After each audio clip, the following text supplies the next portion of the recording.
Adelante, por favor. Gracias. Bueno, y quisiera decirles al auditorio, a mí se me haría raro, lo dejo como razonamiento a los que nos están viendo, de que llegara una policía y que le dijera a un delincuente: policía, ¿quién es usted? Policía investigadora, deténgase. Se voltearía, este cuate está guaseando, ¿no? Porque han sido tantos años que dirían, y como que si le dice usted, ya en la práctica lo sabemos, ¿no? Porque si usted, policía investigadora, de cuál fumón, ¿no? Ministerial. O policía ministerial, diría, pues. Y como es tantos años y ya está el delincuente metido, policía policial, ya da miedo, es tantos años, que es difícil. Bueno, vamos a una pausa y enseguida regresamos para algunas preguntas, maestro, de lo que nos está hablando. Vamos a una pausa y enseguida regresamos. Muchas gracias.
Maestro, adelante, por favor. Sí, muchas gracias. Tema apasionante, ¿eh? Gracias, muy amable. Pues estamos hablando del cambio de nombre de la Policía Judicial, dejado abierto, dejado en libertad para que cada Estado libre soberano, cada entidad federativa, sí, y la Procuraduría General de la República le pusiera el nombre que mejor creyera conveniente. Claro. Al respecto, la Procuraduría General de la República quiso tener otro nombre distinto, diferente a Policía Ministerial o Policía Investigadora. Entonces ellos pusieron un nombre de Agencia Federal de Investigaciones. La Procuraduría General de la República. De la República. Entonces la Policía Judicial Federal se convirtió en Agencia Federal de Investigaciones y los policías judiciales federales en Agentes Federal de Investigaciones. O sea, fue un cambio distinto que se hizo. Agente Federal de Investigaciones.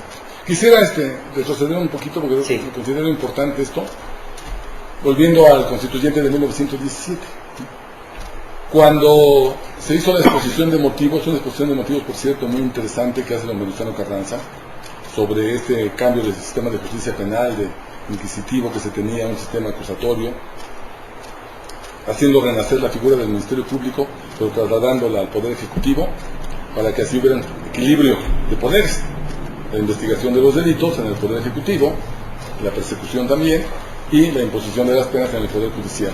Entonces, en esa exposición de motivos, como conclusión, habla Venustiano Carranza de lo que se esperaba de esa institución tan digna, tan noble, que se iba a encargar de la procuración de justicia. ¿Qué era lo que esperaba el pueblo de México? y decía palabras más, palabras menos. De esta manera y para siempre, porque los constitucionalistas son muy dados a poner para siempre, en la Constitución encontramos para siempre, perpetuamente, esos términos, ¿verdad? Como si las leyes fueran eternas, ¿verdad? Pero se establecía esa motivación, ese deseo de que fuera para siempre.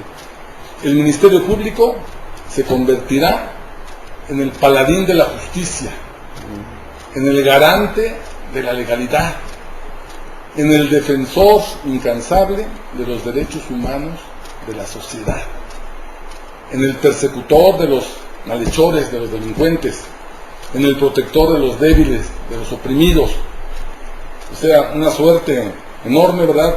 Unas grandes expectativas para esta institución que estaba renaciendo en ese momento. Eso era lo que se esperaba de él. Y eso era lo que decía precisamente Portalis, este gran jurista francés, en los albores del siglo XIX, cuando estaba surgiendo en Francia, que es donde se origina esa institución ya con el nombre del Ministerio Público, de lo que se esperaba del Ministerio Público. ¿Qué fue lo que dijo Portalis en aquella época sobre esa institución francesa? O sea, el Ministerio Público da un órgano a la ley, un regulador a la jurisprudencia, un consolador apoyo a la debilidad oprimida, un formidable acusador a los malhechores, un salvaguarda al interés general de la sociedad. En fin, decía, una suerte de representante al cuerpo entero de la sociedad. Eso era lo que esperaba, lo que deseaba en aquella época Portalis, ¿verdad?, para esa institución del Ministerio Público que estaba surgiendo en Francia. Y eso es lo que deseáramos que fuera en la actualidad del Ministerio Público, lo que soñáramos que fuera. Y lo que decía Venustiano Carranza, esas expectativas que se daba a esta institución que estaba renaciendo. Desgraciadamente, a través de los años, a través del tiempo, algunos malos servidores públicos, algunos malos ministerios públicos, policías judiciales, se encargaron de desprestigiar, de demeritar a esta noble institución que había nacido con una fortaleza, con una esperanza de redención para el pueblo de México, y entonces no cumplieron con esa misión fundamental, ¿verdad?, de preservar los derechos humanos de la sociedad, de garantizar la legalidad de los actos, de proteger a los débiles, a los oprimidos. A veces pensamos que por lo que hacen las personas, los servidores públicos que laboran en una institución, las instituciones son malas, ¿sí?, son negativas, pero vemos nosotros que las instituciones son nobles en general, ¿sí? Los que fallamos somos los seres humanos, los servidores públicos que tenemos el encargo, ¿verdad?, de realizar las atribuciones y las funciones de esa institución. Entonces realmente no podemos juzgar a la institución del Ministerio Público en sí, sino a esos malos servidores públicos que demeritaron, ¿verdad?, de tal manera que esa atribución que se estaba dando en ese momento al Ministerio Público de ser un defensor incansable de los derechos humanos de la sociedad, esa bandera que correspondía al Ministerio Público, nos fue arrebatada, porque en 1990 hubo necesidad de crear en México una Comisión Nacional de Derechos Humanos para que vigilara, para recibir quejas, denuncias en contra de malos servidores públicos que no respetaban los derechos humanos de la sociedad. Y entre esos servidores públicos se encontraba el Ministerio Público, la Policía Judicial, ¿verdad?, de aquellos momentos. Entonces realmente una institución que estaba destinada a defender los derechos humanos, al no cumplir con su misión, ¿verdad?, hubo necesidad de crear esta institución. Entonces, creo que es importante. En el siglo XX. En el siglo XX, en 1990 es cuando se crea. ¿Y en el siglo XXI? En el siglo XXI, bueno, en el